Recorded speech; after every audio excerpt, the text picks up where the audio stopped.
Welcome to Hannity, and tonight we begin with a big announcement. Tomorrow night we will be in Pennsylvania. We will be in Harrisburg for an exclusive town hall with former President Donald Trump. President Trump will be responding to Kamala Harris right here on this show. Now, you can check out Hannity.com for tickets, details, availability. Of course, we are happy to give Kamala Harris a full hour as well, if she's up to it. But don't hold your breath. Since the beginning of August, Donald Trump and J.D. Vance, they have given a whopping 34 interviews, while Harris and Walz have participated in, let me add them up, just one, with pro-Harris liberal talk show host Dana Bash on fake news CNN. Perhaps, maybe one of the greatest epic fail interviews of all time. Certainly one of the biggest missed opportunities for a, quote, get I've ever seen in my career. And that, and that was the final cut. We've never seen the full unedited version as we were promised. The interview lasts less than 30 minutes, just over, 16 minutes of talk time for Kamala, 16 minutes and 29 seconds. And that's it. And we were all reminded in that short period of time why the Harris campaign is scared to death to allow their candidate to speak for herself, unscripted, hold a press conference, do a gaggle, and why she, brought her security blanket, Mr. Stolen Valor, the congenital liar, Tim Walz, with her.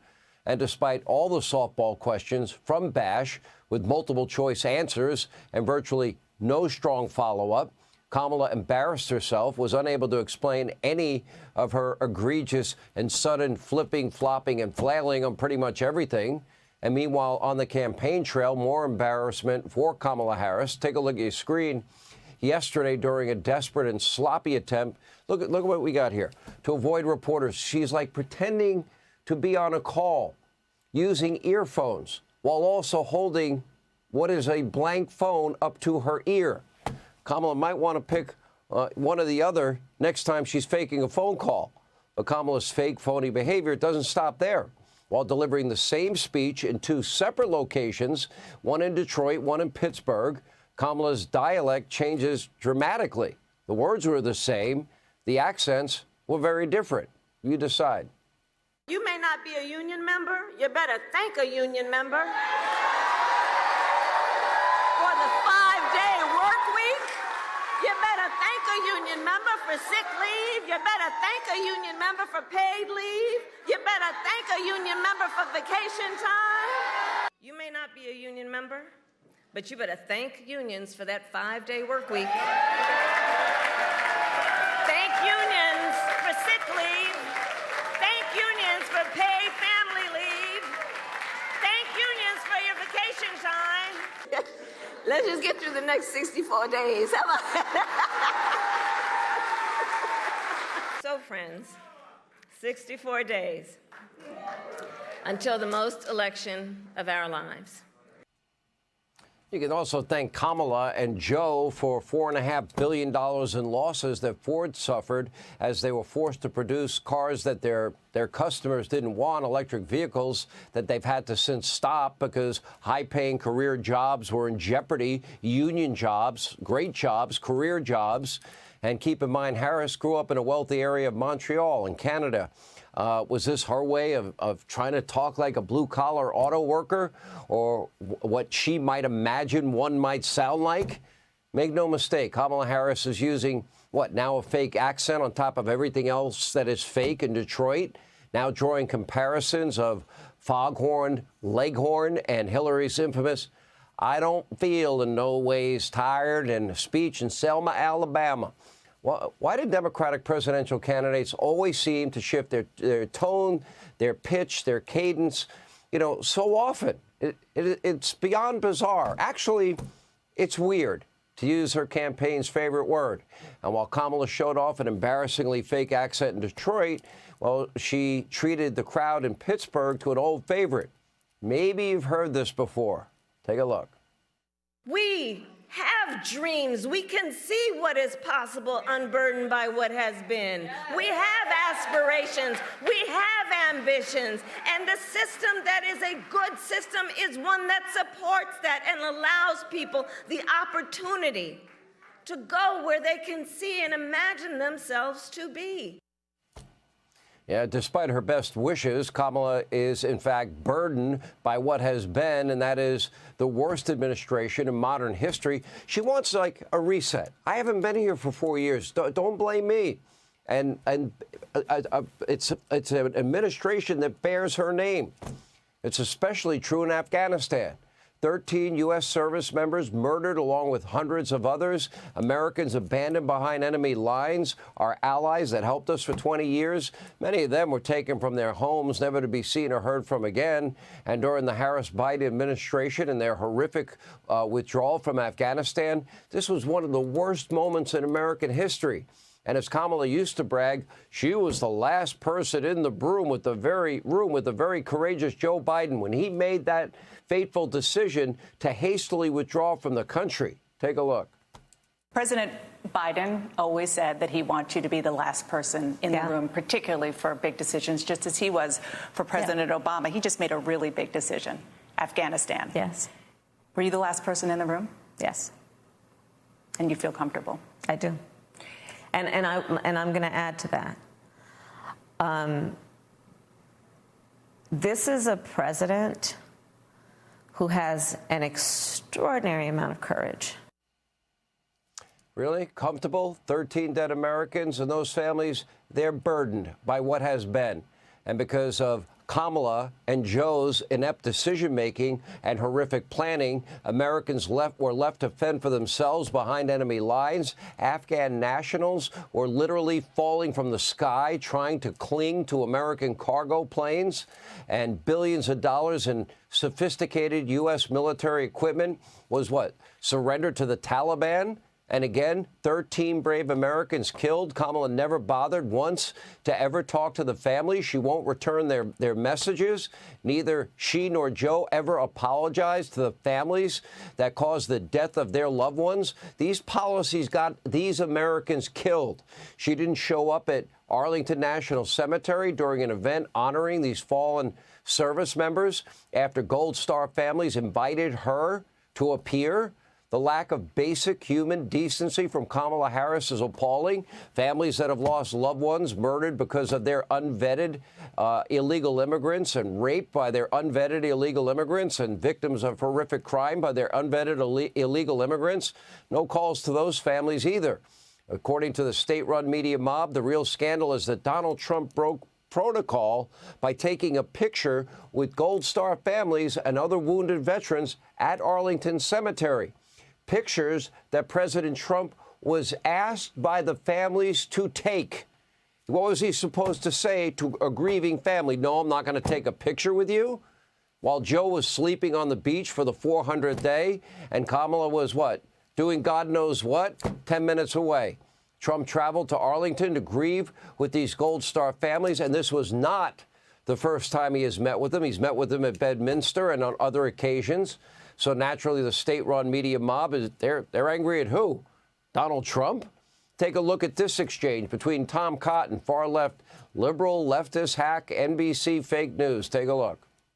Bottom line, though, I guess, Senator, is it ever appropriate to make campaign content at military grave sites? He didn't take campaign photos there. These families, Gold Star families, whose children died because of Joe Biden and Kamala Harris's incompetence, invited him to the cemetery, and they asked him to take those photos. They wanted President Trump there. They wanted to take those photos.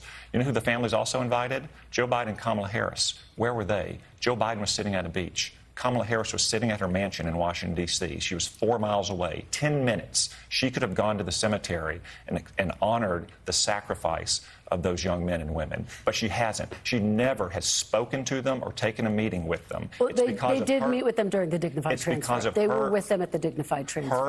Her and Joe Biden's incompetence, those 13 Americans were killed in Afghanistan. In her desperate attempt to defend Kamala Harris, well, Kristen Welker, she didn't tell the truth. NBC News had to issue a correction after the show. And Kamala Harris did not, in fact, participate in the dignified transfer. Joe was there doing this, looking at his watch. I don't own a watch. This is a Fitbit, by the way.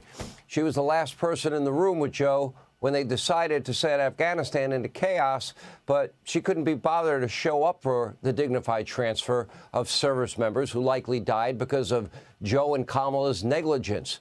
The big question tonight, with the first and maybe only debate between Trump and Harris scheduled for next week on ABC. Hey, David Muir, are you going to take questions from little Georgie Stephanopoulos, the left-wing radical hack, left-winger, Clinton supporter, ass-kisser that he is? Or are you going to ask about Afghanistan and that deadly withdrawal? Are you going to demand basic answers to basic questions that Kamala, up to now, has never answered? Or is ABC going to prove once and for all that it is nothing but an arm of the Democratic Party led by their political director, Georgie? You know, for the record, you know, these are a few of the glaring questions that we deserve answers to. People are going to begin voting it 14 days from now in Pennsylvania. Early ballots go out within the week in North Carolina.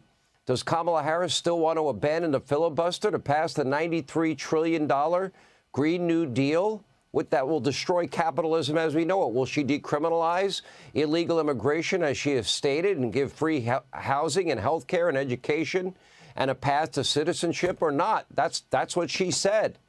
Does she stand behind her tweet supporting a bail fund for the rioters in the summer of 2020? She sent that out 4 days after a police precinct was burned to the ground. Does she stand by saying the rioters won't stop? They shouldn't stop, and we won't stop. There were 574 riots. Does she still support Medicare for all and the elimination of the choice, the freedom and joy party of private health care that American citizens can have if they want? Is she still proud of Bidenomics? We're proud of that or not? Does she still support defunding, reimagining ICE, defund, dismantle, no bail laws, reimagine police departments or not? Does she still want Americans to have the courage to never say radical Islamic terrorism or illegal alien or not? Does she still want to tax unrealized capital gains and give all of you the largest tax increase in American history or not? Does she still want to go after price gauging, even though we know grocers have a 1.6% profit margin?